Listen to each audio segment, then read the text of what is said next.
பாபா ஓர் கருணாலயம், பாதம்தான் கமலாலயம்.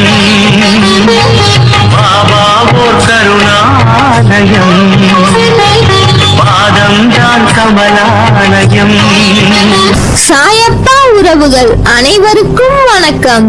சாயப்பா மேல் நம்பிக்கை வைத்து அவரை நினைத்து கொண்டிருக்கும் உங்கள் அனைவரின் வேண்டுதலையும் சாயப்பா நிறைவேற்றுவார். என்றும் சாயப்பாவின் அருள் உங்களுக்கு இருக்கும். நம் மனதிற்கு இதமான சாயப்பாவின் இன்றைய அருள்மொழியை கேட்போமா? அன்பு குழந்தையே, உன்னிடம் பேச வேண்டும் என்பதற்காகவே இந்த செய்தியை உன் கண்ணில் பட வைத்தேன். மனதில் வலியுடன் என்னை நோக்கி அமர்ந்திருக்கிறாய். உன்னுடன் மனதால் பேசும்போது உனது கவலைக்கு காரணம் உனது கர்ம வினை என்றேன். நீயோ சாயப்பா, நான் எதுவும் பாவம் செய்யவில்லையே, எந்த வகையிலும் தவறு செய்யவில்லையே என்றாய். நீ இந்த ஜென்மத்தில் எந்த கர்மாவும் செய்யவில்லை. ஆனால் இதற்கு முந்தைய ஜென்மங்களில் நீ எப்படி வாழ்ந்தாய் என்பது உனக்கு தெரியாதே. அதன் விளைவுகளாக கூட இந்த துன்ப நிலை இருக்கலாம் அல்லவா? அப்பா, பழைய ஜென்ம விஷயங்களை சொல்லி என்னை சமாதானப்படுத்த நினைக்காதீர்கள் என்று யோசிக்கிறாய் அல்லவா? எனக்கு புரிகிறது உன் மன ஓட்டம். உன் கஷ்டத்திற்கு என்ன காரணம் என நீ கேட்கலாம். இறைவனின் திருவிளையாடல் உனது வாழ்வில் நடப்பதால் நீ துன்பத்தை ஏற்க வேண்டிய நிலை உள்ளது என்பதை மறக்காதே. என்ன அப்பா சொல்கிறீர்கள்? அப்படியானால் என் கஷ்டம் தொடர்கதையாக இருக்க போகிறதா என கேட்கிறாய். நிச்சயம் இல்லை. எப்போது என்னை உறுதியாக பற்றி கொள்ள ஆரம்பித்தாயோ அப்போதே நீ விடுதலையின் படியில் காலை வைத்து விட்டாய் என்பதை உறுதியாக நம்பு. இந்த சாய் உன்னுடைய வலியையும் பிரச்சனை அனைத்தையும் நிர்மூலமாக்கி விடுவான். அனைவர் மீது கருணை கொண்ட இந்த சாய் உன்னையும் பாதுகாப்பான். இப்போது நீ பிரச்சனைகள் தடங்கல்கள் எனும் கடலில் கழுத்து வரை மூழ்கி இருக்கலாம். துக்கமும் வேதனையுமாகிய படுகுழியில் அமிழ்ந்து போயிருக்கலாம். வருத்தப்படாதே, அமைதியாக இரு. நம்பிக்கையோடு என் நாமத்தை இடைவிடாது சிந்திப்பவர்கள் துக்கப்படுவதில்லை. ஒரு மகிழ்ச்சியான விஷயத்தை சொல்லவா? உனது துக்க நாட்கள் முடிந்துவிட்டது. எனது நாமம் உனது உள்ளத்திலும் யோக சக்தியான என் உதி உன் நெற்றியிலும் இருக்கும் வரை எந்த கெடுதலும் உன்னை நெருங்க முடியாது. இது என் சத்திய வாக்கு. கடந்த காலத்தில் நடந்த விஷயங்களை பற்றி நீ கவலைப்படக்கூடாது.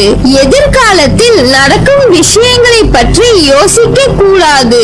நிகழ்காலமே நம் கையில் இருக்கிறது. லட்சியத்தை அடைய விரும்புபவன் நிகழ்காலத்தில் மட்டும் வாழ்வான்.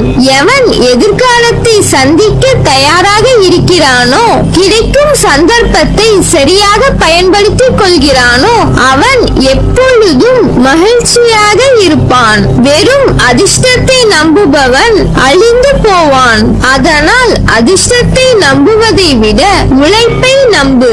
உழைப்பவனை அதிர்ஷ்டமும் தேடி வரும். நல்ல பிள்ளையான உனக்கு ஏன் இவ்வளவு கோபம்? கோபத்தால் எதை சாதித்தாய்? கோபத்தால் உனக்கு நன்மையும் நல்ல பெயரும் கிட்டியதா? கோபத்தால் இன்று உன் மனதிற்கு நெருக்கமானவர்கள் கூட எப்பொழுதும் தொலைவில் இருப்பதை போன்று உணர்கிறாய் என்றால் அதற்கு காரணம் நீதான். உன் முன்கோபம் தான்.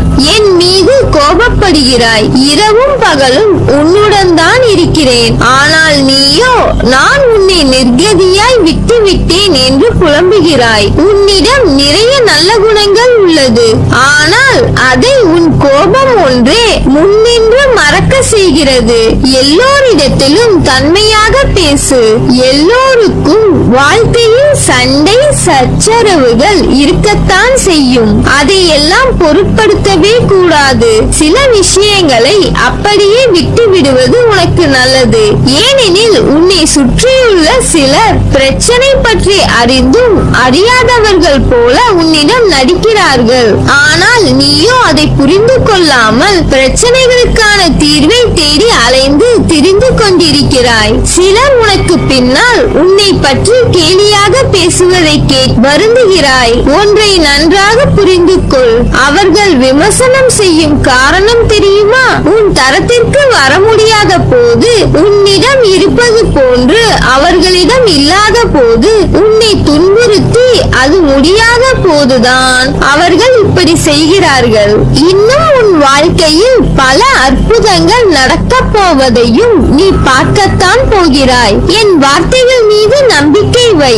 நீ என் உயிரான குழந்தை. நீதான் எனக்கு உலகம். கஷ்டம் வலி யாருக்கு இல்லை? ஒருவர் உனக்கு கஷ்டத்தை ஏற்படுத்த நினைத்தால் அதை நீ அனுபவிக்கிறாய் என்றால் கர்ம வினைதான் காரணம். நான் அனுமதிக்காமல் அவை உன்னிடம் வராது. அப்படியும் கஷ்டமும் துன்பமும் உனக்கு வருகிறது என்றால் உனக்கு சில விஷயங்களை புரிய வைக்கத்தான் வருகிறது. நாம் செய்யும் காரியங்களின் பலனையே நாம் அடைகிறோம். நல்லதும் கெட்டதும் நம் செயல்கள் மூலமே விளைகிறது. முன் செய்த பாவ புண்ணிய பலன்களை நாம் இன்று அனுபவிக்கிறோம். கலங்காதே, உனக்கான அனைத்தும் விரைவில் உனக்கு கிடைக்கும். அனுதினமும் உன்னை ஏதாவது ஒரு ரூபத்தில் வழிநடத்த நான் முயற்சி செய்து கொண்டு வருகிறேன். ஆனால் நீயோ அதையெல்லாம் தவற விட்டுவிட்டு பிறகு மீண்டும் என்னிடமே வந்து உன் துயரங்களை போக்க வழி கேட்கிறாய். முதலில் துயரங்களை நினைத்து கவலைப்படாமல் இரு. அப்போதுதான் உன்னை சுற்றி என்ன நடக்கிறது என்று உன்னால் உணர முடியும். உன்னை சொல்லி குற்றமில்லை. இது காலத்தின் கட்டாயம். நீ இந்த நிலைமையை அனுபவித்தே ஆக வேண்டும். என் பிள்ளையான உன்னை காக்கவே போராடி கொண்டிருக்கிறேன். நீ இப்பொழுது அனுபவிக்கும் உன் கர்ம வினைகளின் பெரும் பகுதியை உனக்காக நான் அனுபவிக்கிறேன். நீ இப்போது அனுபவித்துக் கொண்டிருப்பது அதன் சிறு பகுதியே. வாழ்க்கையில் நீ சந்திக்கும் தோல்விகளை வைத்து வாழ்வில் தோல்வியுற்று விட்டதாக முடிவு செய்யாதே. நீ அனைத்திலும் வெற்றி பெறும் நாள் வெகு தூரத்தில் இல்லை. விரக்தியை தூக்கி ஏறி, அதுதான் உனக்கு முதல் எதிரி. எந்த நேரமும் உன்னை பாதுகாத்துக் கொண்டிருக்கிறேன். உன் சாயப்பா உனக்கு உலகமாய் தெரிகிறேன் என்று உணர்கிறாய். பிறகு எப்படி உன்னை விட்டு போவேன்? உன் அம்மாவாக அப்பாவாக என்றும் துணை நிற்பேன். என்னுடைய முழுமையான அருளால் உன்னை ஆசிர்வதிப்பேன். வாழ்க்கையில் ஜெயிப்பாய். உனக்கான சந்தோஷம் உன்னை தேடி வரும். நீ என்னை நினைக்கும் போது உனக்குள் ஒரு சிலிர்த்த உணர்வை ஏற்படுத்தும். அதுதான் நீ என் மீது கொண்ட உண்மையான அன்பின் வெளிப்பாடு. உன்னை என் உயிராய் காப்பேன். வருத்தப்படாதே, அமைதியாக இரு. நம்பிக்கையோடு என் நாமத்தை இடைவிடாது சிந்திப்பவர்கள் துன்பப்படுவதில்லை. உனது துக்க நாட்கள் முடிந்துவிட்டது.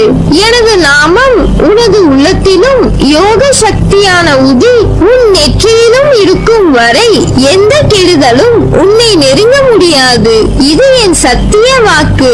அனைத்து வளங்களும் உன்னை சேரும் காலம் வந்துவிட்டது. நீ சகல சௌபாக்கியங்களையும் பெற்று சீரும் சிறப்புமாய் நல்ல பெயருடன் நிம்மதியான வாழ்க்கை வாழ்வாய். உனக்கு எல்லா சூழ்நிலையிலும் நான் துணை நிற்பேன். நல்லதே நடக்கும். நீ என் பரிபூர்ண அருளும் ஆசீர்வாதமும் அன்பும் பெற்ற என் செல்ல பிள்ளை.